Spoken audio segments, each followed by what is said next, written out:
Olá pessoal, seja bem-vindo ao nosso canal Nova Cantagalo e mais uma edição aí do nosso jornal Speed, trazendo aí uma certa divergência entre a Carla Vilela tentando defender o STF, mas Caio Coppola, que comentarista, deixa ela no beco sem saída. Vamos conferir nessa hora, neste momento, vamos que vamos. O Supremo Tribunal Federal reagiu à afirmação do presidente Jair Bolsonaro de que a corte proibiu o governo federal de atuar no enfrentamento da Covid-19. Em nota, o Supremo afirmou que é responsabilidade de todos os entes da federação adotarem medidas em benefício da população brasileira. Isso significa que estados, municípios e a União devem determinar como vão atuar no enfrentamento ao novo coronavírus. Caio, na sua avaliação, o STF prejudicou o trabalho do governo no enfrentamento da pandemia e o Poder Judiciário interfere de forma negativa nas ações do Executivo? O que você acha?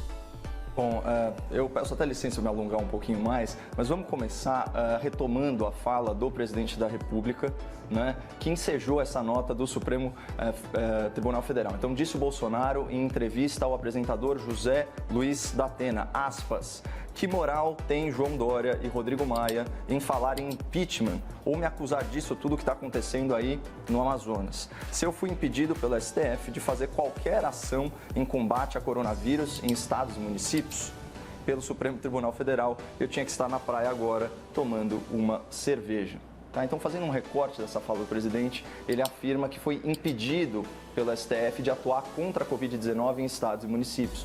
Claro que se a gente adotar uma interpretação de texto literal, a informação soa incorreta, porque o governo federal pode sim e deve adotar medidas de impacto direto nas cidades, como, por exemplo, o envio de medicamentos e de equipamentos médicos. Inclusive, a União vem adotando medidas dessa natureza, como foi explicitado pelo governador do Amazonas, que ontem, em coletiva à imprensa, agradeceu e elogiou efusivamente a atuação do Ministério da Saúde na crise sanitária e na crise de abastecimento naquele estado.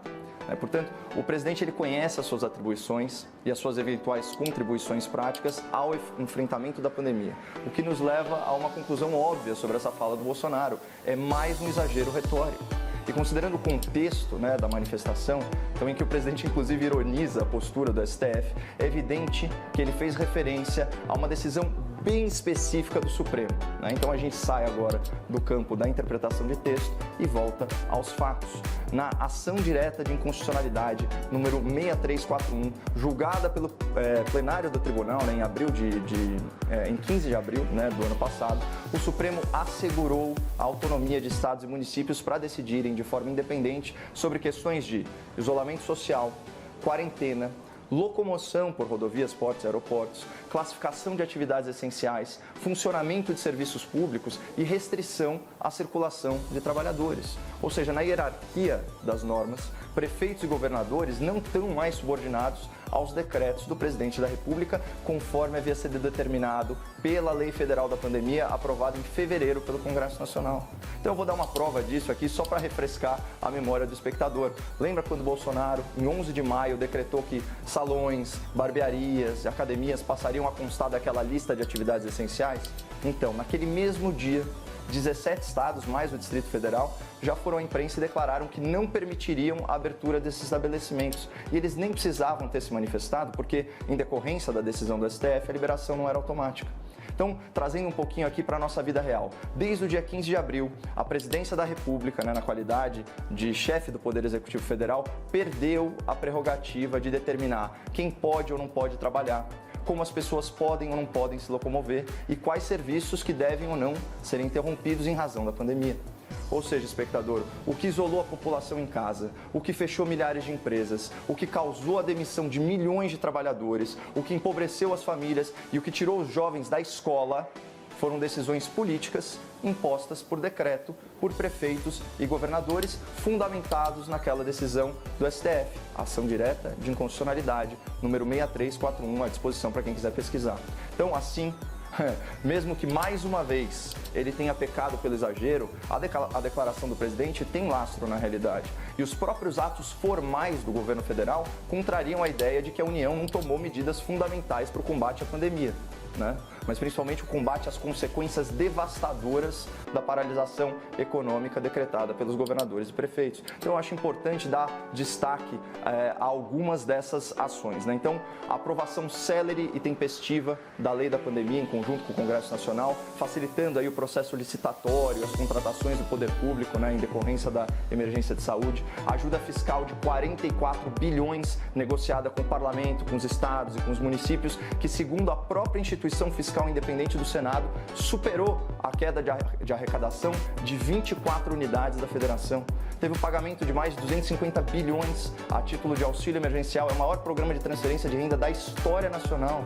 Isso para proteger quem? Os trabalhadores informais e as famílias vulneráveis. A linha de crédito via Pronamp, né, para financiar micro e pequenas empresas, que são as grandes empregadoras nacionais. Teve MP do Bem, né, por meio da flexibilização das regras trabalhistas, com redução de jornada, suspensão temporária dos contratos, salvou milhões de empregos formais e, finalmente, o investimento na vacina da AstraZeneca e da Oxford, contemplando transferência de tecnologia para a Fiocruz, que é o que tudo indica, está há poucos dias de ser aplicada em território nacional e, registre-se, tem uma eficácia até maior que o imunizante alternativo já à disposição da população. Então essas coisas todas, elas têm impacto positivo também em estados e municípios e fundamentalmente na vida das pessoas. Então quando eu li hoje, né, as manchetes afirmando, aspas, STF desmente Bolsonaro, eu me vi obrigado a concordar em parte, porque de fato o governo federal realizou muitas ações de combate à crise, apesar do tribunal ter esvaziado algumas prerrogativas do presidente da República. Desculpa, Caio, eu peguei um trecho aqui no site do STF, só para deixar claro o que é que exatamente o STF faz nesse esclarecimento, quando ele diz que, como você citou, as medidas de distanciamento, isolamento, funcionamento de escolas, comércio, atividades e etc., né, são dever dos estados, mas não a seu bel prazer.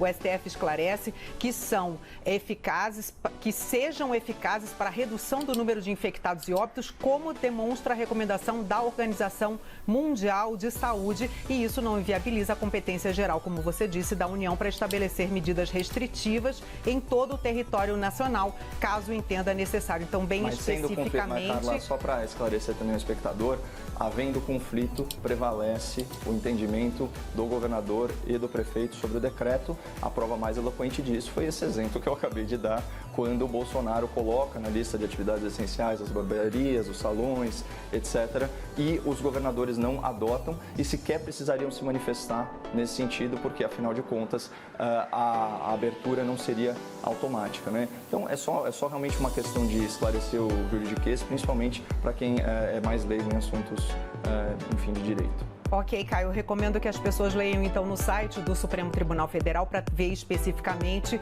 que a Organização Mundial de Saúde muito provavelmente não fala em salões de beleza. Mas eu agradeço aqui a sua participação no Liberdade de Opinião. Muito obrigada, Caio. Até amanhã. Até amanhã, Carla.